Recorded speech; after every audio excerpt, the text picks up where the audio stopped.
Greetings and salutations, and thank you for clicking on the video. I certainly do appreciate it. Boy, the comments section on this video and the last few videos I have posted has been really active, and some folks have brought up some interesting points. So this video is to comment on some of those comments and to clarify my views on certain things. First of all, for those of you who haven't been following the videos, I posted a video here where I talked about a film called The Circle, which is sort of a tech thriller.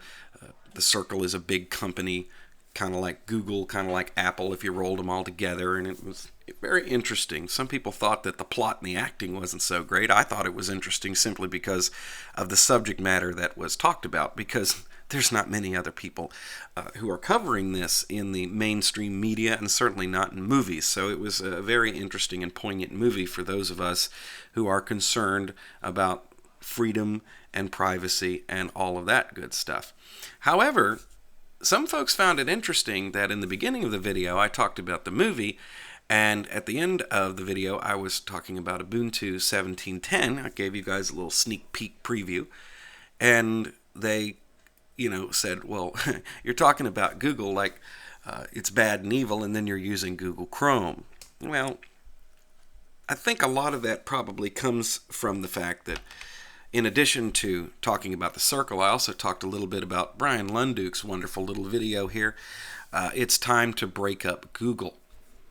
And in this video, he quotes a bunch of statistics, and he talks about how Google is big and large and all that stuff. And it's actually quite interesting to watch. But just because I cited this video and talked about it and said it's kind of ironic that Brian would post this on the day that I would see this movie, does that mean that I agree with everything Brian says? No, I don't. And as a matter of fact, I don't agree with a lot of things that Brian says, but I still think that he's a really awesome person in the Linux community, and he's done a lot to get the word out about Linux. But we definitely have a few philosophical things that we disagree on. As a matter of fact, a whole lot of what I follow and read that comes out of the Linux community I disagree with. I think that a lot of what people yammer on about is inconsequential, and it's a tempest in a teacup, and it really doesn't matter to the 99% of the people out there who don't even know what the word Linux is. And that's roughly about what it is. Actually, if you go by the matrix of those numbers that are published about how many desktops and laptops are actually running Linux, then that would probably be something like 98% of people out there who don't care what goes on in the Linux community. But I tend to try not to, get involved with that, because then my channel would become nothing more than me arguing with other people on YouTube and elsewhere. There's a lot of Linux podcasts and YouTube people who have fallen into that trap, and I'm not going to do that. But it's very interesting to note that if you talk about something or cite something, people automatically think that you agree with it, unless you make it absolutely 100% clear that you don't. In other words, it's usually black or white, and people don't realize that these issues have a lot of gray areas. Now, whether I think it's time to break up Google or not, personally, I just don't know.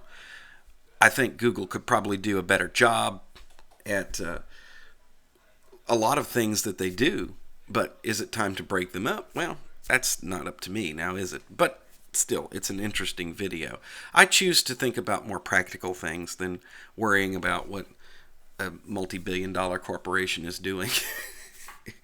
To a certain extent, there's only so much that I can do about it. And so anyway, that's the way I feel about that.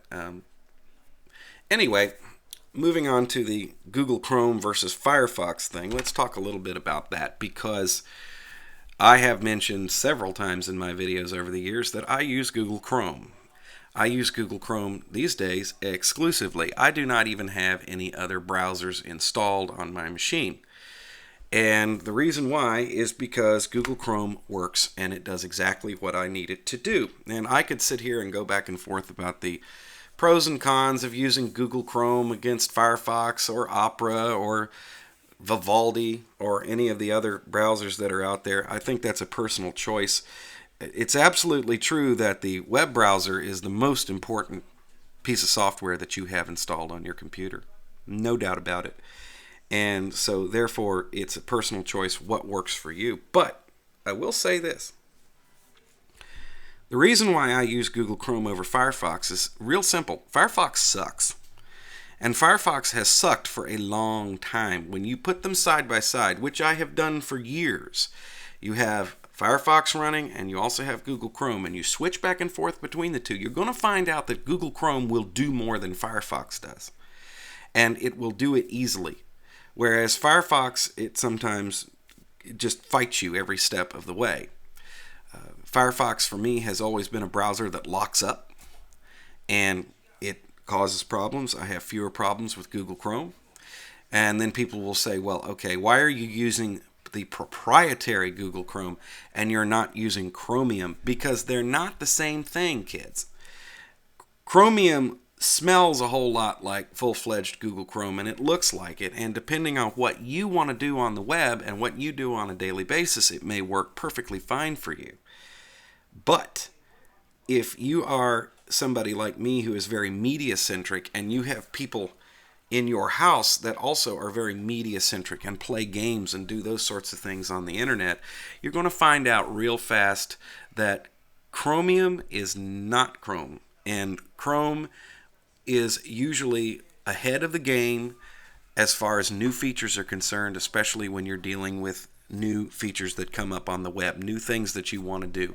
Chrome's going to be there, it's going to work, whereas Firefox tends to lag, and that's just the way it is. Now, it makes me kind of sad that Firefox is that way, because it would be nice if you could use the Firefox browser, because it comes from the Mozilla Foundation and it is free and open source. However, there is a catch with Firefox.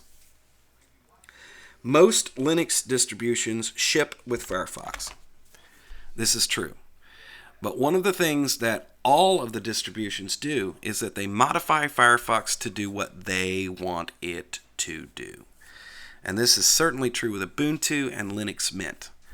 And so that bugs me no end. It used to not bother me so much, but in the last few releases of Linux Mint and Ubuntu, I don't know about other distributions because I just don't pay that much attention to it, the modifications have become more aggressive, and it's just, you install Linux Mint, you open up Firefox for the first time, the Linux Mint homepage comes up.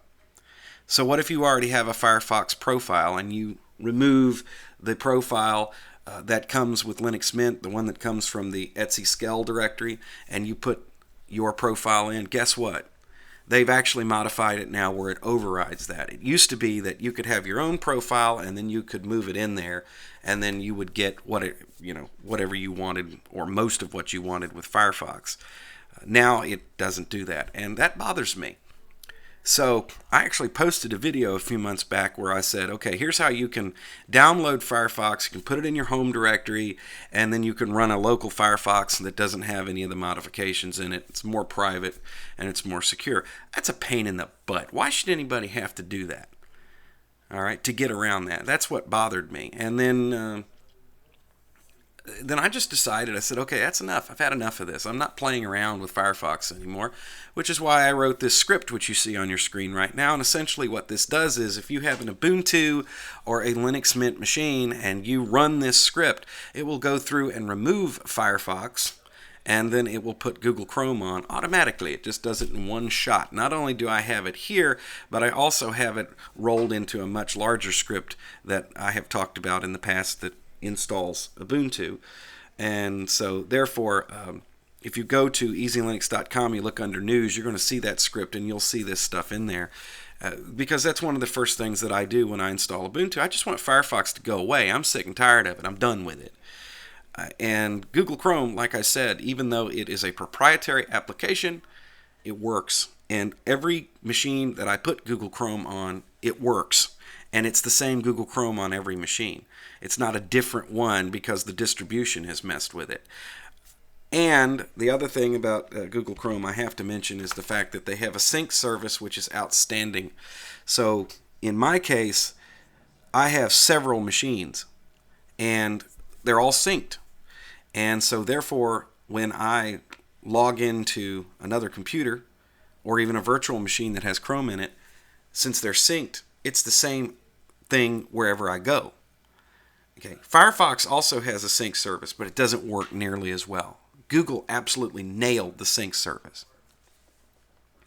Well, what about the proprietary part, and what about the fact that Google is spying on me? Well, let me tell you something. I am a YouTube partner. I have been for a long time. YouTube is owned by Google. And technically, as far as the Internal Revenue Service is concerned, I work for Google. Okay? I am, a contractor, actually, I guess you would say. Or, I don't know, what would you call that agreement? Publishing royalties, whatever the deal is. Anyway, point being, Google has every piece of information about me there is. They already know. I mean, if you can think of any sensitive information about me, they got it. All the numbers, all the accounts, everything. They already know. So therefore, what are they going to do with it? And there you go. I think it's whatever proprietary bits they have running in Google Chrome that may be sending back anonymous data to Google. I don't really care. Makes no difference. I'm practical about this stuff. I want things that work. I don't need to sit here and work with substandard stuff that's not doing the job just to feel like that I am putting my middle finger up to a corporation. However, then some people out there could say, well, if that's the case, then why don't you use Windows? You know, I mean, if you really feel that way, Windows, hey, go with the flow. More people use it, blah, blah, blah, blah. Because I'll tell you why. Because Windows, you know, Google may cross a line here and there. I always think of Google as being the shady cousin you got to keep an eye on. Microsoft, on the other hand, is they are so devious and so underhanded. They can steal the radio and leave the music playing. I mean, they're that good. So this is why I do not use Windows. So that's where I draw the line. I don't even run Wine on my systems. I do not run any Microsoft-related code of any kind other than fonts. Okay, I do install the Microsoft TrueType fonts. But beyond that, no, I don't want nothing to do with Microsoft. So that's where I draw my line. And I guess that's the last thing that I have to say in this video about this whole thing is the fact that, you know, the Linux community goes on and on about choice and that everybody should be able to make a choice up until somebody makes a choice they don't like. And at that point, then they get flamed and they get trashed. And I find that to be incredibly hypocritical. I really do. It's something about the Linux community that I really don't like. I'll give you, for instance, one of the things that has come up as, you know, we've been talking about Google and videos getting monetized and all that stuff, and I realize that that's, you know, backroom stuff that most people don't care about, but I'm putting it out there because you guys may be affected by this as well, and if you don't make a little noise when something comes along, it's just going to keep going anyway. The thing that bugs me about it is that several people have said that it's not okay to make money off Linux. That was the most ridiculous statement, and it's been said by 3 or 4 different people in the comments over this last spate of videos. Of course it's okay to make money off Linux. It's okay to sell Linux. You can sell it. Did you know that? And you're perfectly within the GPL. Richard Stallman, for all of his bluster and whatever, is not an idiot. Do you really think that any system where you are just absolutely just giving things away completely is going to survive? No, it's not, because you need to have some way to monetize. You need to have some way to keep the lights on and the doors open. And so in the world of open source software, the software itself, yes, it's absolutely free. It's usually free to download. It doesn't have to be. Somebody could charge you for a Linux distribution. Somebody could charge you for any of this open source software, and it would not be against the GPL, and it would not be unethical. The thing is that when you buy it, you can do whatever you want with it. You still are going to be able to redistribute it. If they charge a fee up front, so be it.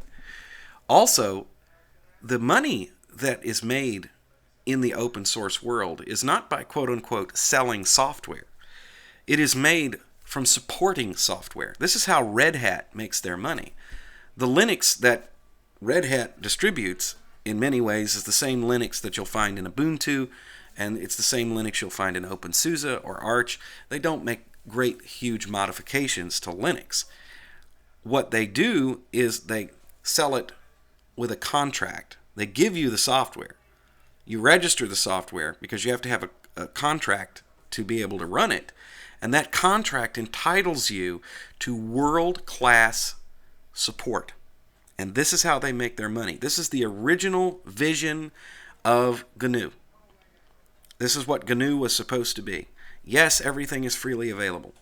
But if you want to package it up and you want to make it a situation where you're giving people the software and they can do whatever they want to, and you can still make money supporting the software. That's precisely what Red Hat does. It's precisely. That is the engine that drives open source. And I do realize that there are some people out there who don't realize that, and they think that it's like all sunshine and rainbows and unicorns and lollipops, and that we're just out here, we're all going to make software and then we're just all going to give it away so we can share. And part of that is cool. I mean, there is a great deal of that in the Linux community. A lot of people do what they do in the Linux community for a whole lot less than they would get if they were working for a company where they were developing proprietary software, because that ability down the road for somebody to use it as they see fit and modify it is that important to them. And that's really cool. But that is not what the goal of Linux is. As a matter of fact, I think that there is a huge market out there for consumer-based Linux systems that if you could have an organization that was big enough and you would distribute a Linux system to just regular people, and then have reasonable support, like on a subscription basis, that you could actually make a great deal of money. I think that's a huge opportunity sitting out there. And in some ways, Easy Linux, that's what it started out to be, was that, the support. I'm going to charge you a little bit of money to get installed and that sort of thing. And I figured, okay, this is a good way to go. Now, I have since pretty much stopped doing one-on-one with people. I have found that just doing YouTube and this writing articles and whatever seems to be the best way to go as far as that's concerned. But that was the original intent, was to make money off of supporting Linux. I have found that there's probably more money in publicizing Linux at this point than there is in that, but that's an entirely different video. And I have rambled on long enough, but I just wanted to put all that out there. I figured, you guys who pay attention to this stuff, have fun with it. Knock yourself out. Go crazy. I will end up by saying that I take this very practically and very pragmatically. And I think a lot of the philosophical and ethical wrangling that goes on within the Linux community is a waste of energy and a waste of time. And I think that's why, a lot of some people out there in the mainstream, as far as Linux on the desktop is concerned, don't take us seriously. Because that's one of the fingers that's always pointed is that, a great deal of what we talk about in Linux is the desktop. We talk about the differences between GNOME and KDE and all this stuff. And I do it too, because there are so many desktops to talk about. But there are some people out there who say, well, really we should be focusing on applications. It should be less about the desktop. I wholeheartedly agree. I agree 100% with that. Absolutely. I think it should be about applications, not desktops. But the applications, they're going along pretty good. But the desktop scene, that changes all the time. So it does suck up a lot of the energy and resources of those of us who, put videos out about Linux. So yeah, there's a lot of stuff in there. But I try and keep a little bit detached from it. And I try and stay very pragmatic about Linux. And I think it's got a great future. I think it's not going to be a big tipping point where all of a sudden everybody dumps Windows and starts using Linux. But do I think it'll go away, or do I think it's, losing relevance or whatever? Nah, none of that stuff. Just sit back and wait. Thanks for watching, gang. Check out Easy Linux on the web. Check out Easy Linux on Facebook. And also check out freedompenguin.com for lots of stories about Linux. I'm gone.